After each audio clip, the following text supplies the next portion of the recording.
Hello, hello. Day 45 of meditation. Smashing it.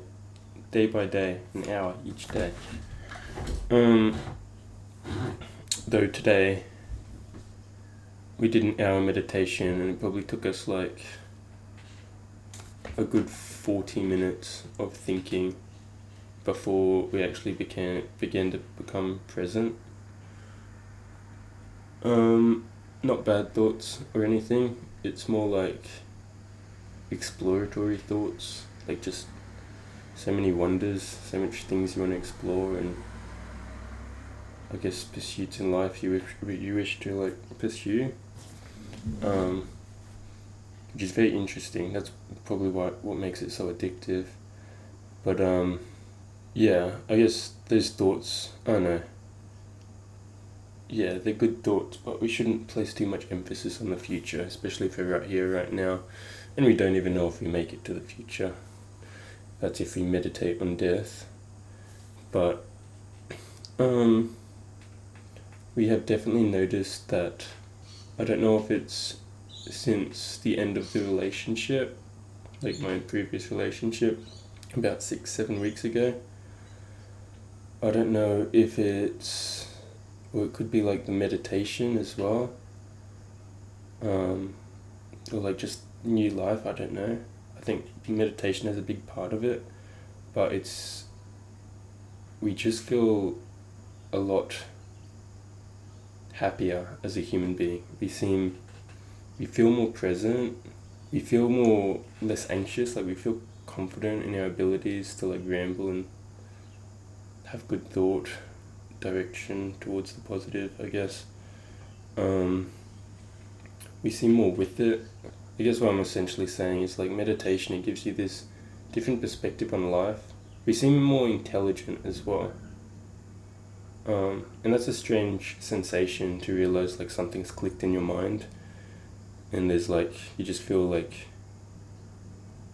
I guess you can speak more facts, and you can also speak more ramble, but none of it really matters, you know. Maybe it's the writing as well, who knows, but we just feel more with it. Our motives seem to be pointing in the right direction, and yeah, we're talking about intellect, but I'm stumbling like every word, so yeah, give or take, but we definitely feel like we are more present in our environments with the people we're with, and we just know more, like everything's just clearer. Obviously that's gonna exfoliate, that's not even the word for it, expand over time, with more meditation, with more writing, with more life, with more age, you know, maturity. Yeah, it's gonna just keep on expanding and expanding, probably like compound, you know. They talk about compound within oneself. What we do now will benefit us over and over and over and over as we age. So I guess the pursuit of this young age is to just keep building the foundation of oneself. Right now we truly admire this foundation that's being built, so yeah, we'll just keep pursuing. I know that wasn't very much education today or teaching anything, but I guess it was more just a little life update and saying like meditation pushes you in the right direction. So if you haven't taken it up already, I recommend giving it a go, because yeah, if you hold on to negative thoughts, beliefs, anything, like you're anxious or you get caught in samsara, which we talked about, the sufferings of life, then to meditate can bring you back to the foundation of what existence actually is for us, and that is pursuing the moment by moment by moment by moment, and there's bliss in each moment and an underlying peace to each moment, as soon as we accommodate it. You can tell this when you can be so entrenched in thought, and then you snap out of thought, and you look around, you're present for a couple seconds, and you're like, this is nice. But then we can go back into thought. Anyway, that was day 45. We'll be back. Oh, also, if you're struggling, if you're thinking too much, try and find like an animal or a dog. Well, I got Pippa. But like, yeah, paying attention to Pippa and being present with Pippa, throwing the ball, whatever, that can take you out of a continual train of thought as well, which is fun. We'll look at birds. Birds are lovely to look at. Anyway, we'll leave it there. See you for day 36.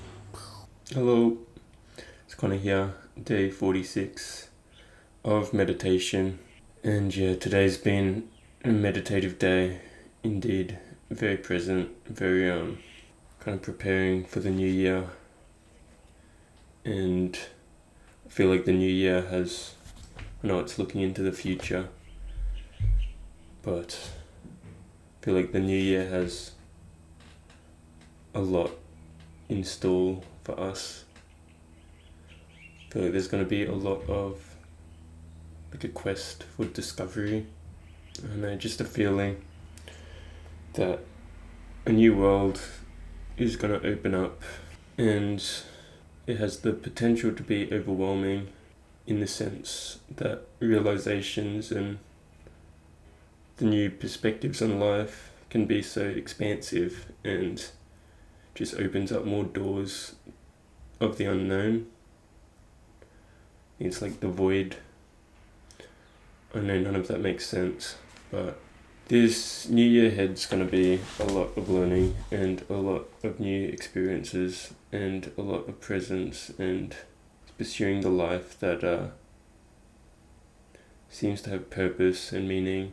But there's going to be so many questions and new knowledge coming into the world, I think,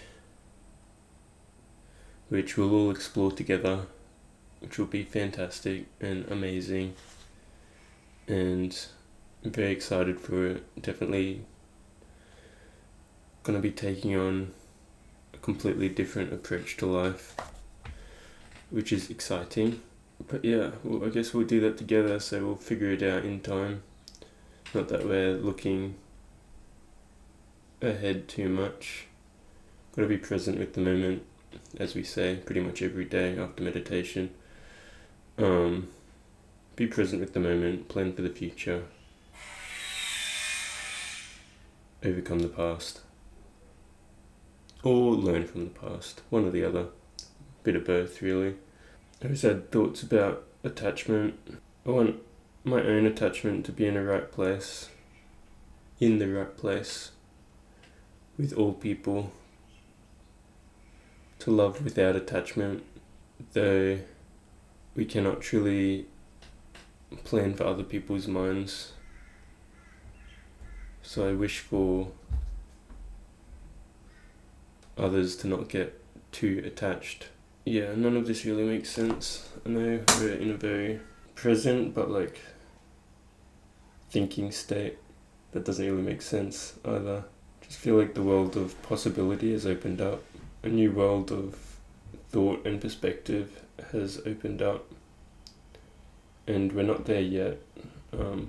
We probably never will be, but just to like realize new things and adapt to this life, this existence, in the most meaningful way possible for the road ahead. To provide for others would be very fulfilling. And like I said, these realizations can be overwhelming. I think as you discover more, there's more to think about, and then it's just a continual quest for figuring out new things, finding the links between things, adapting to new situations, to new thoughts, to new perspectives, and finding peace in that. Not allowing it to overwhelm you, but find solitude in the complications of life, the complications of people, the complications of thought itself, and everything that's actually going on. It's quite insane. Yeah. Oof. Well, yeah, a bit of a cliffhanger, I guess. But we're gonna leave it there. Because, yeah, we haven't even figured stuff out ourselves yet. Anyway. Yeah, it seems like we're going insane. But we're not. We're just gaining clarity, I would say. We'll find out in the future. Anyway, see ya. Hello, my friends. Day 47 of meditation. So, yeah, the motto of today is, in giving new life, the old one must be torn apart and allowed to die. And yes, I feel as though I'm dying or I am dead, which is a strange phenomenon. And now we're in the stages of, I guess, building anew. And I guess this has stemmed a lot of thought. And I've been trying to figure out emptiness.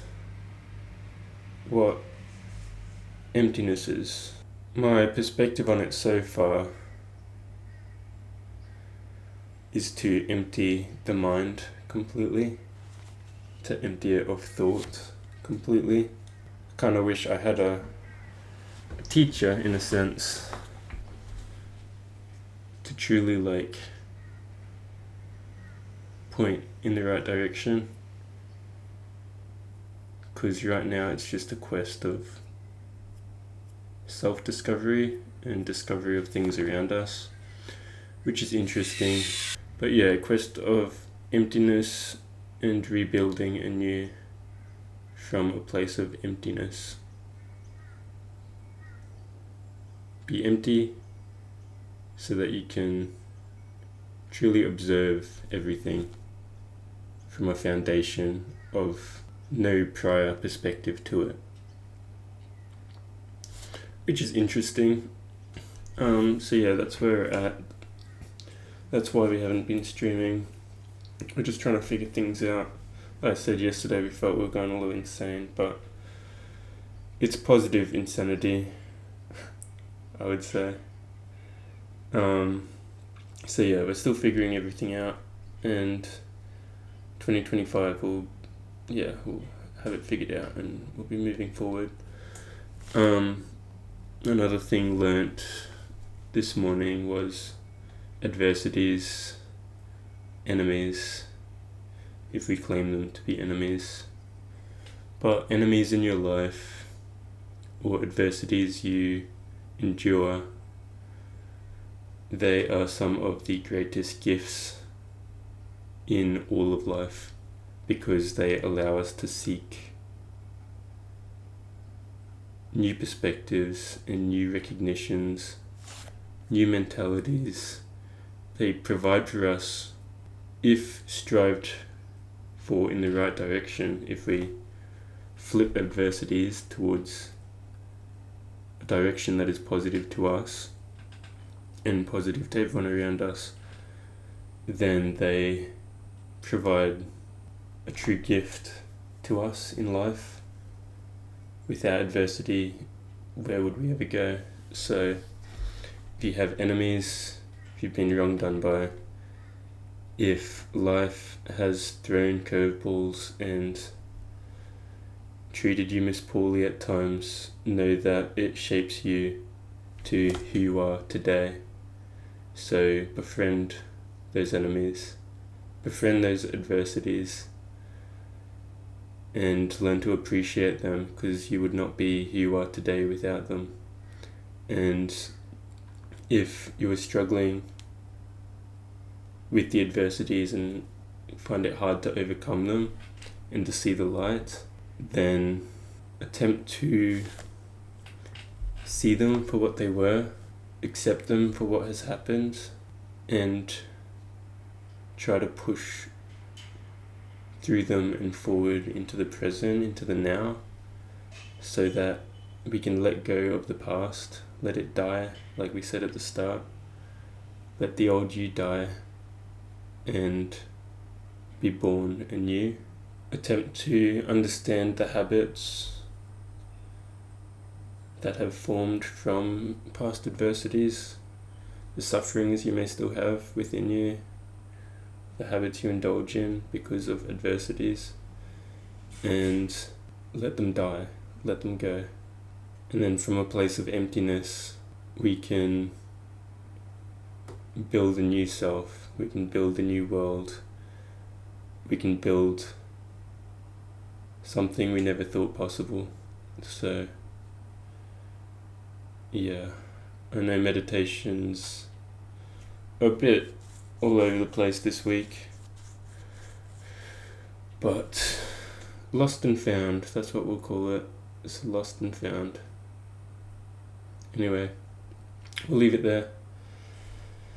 And we will see you guys for day 48.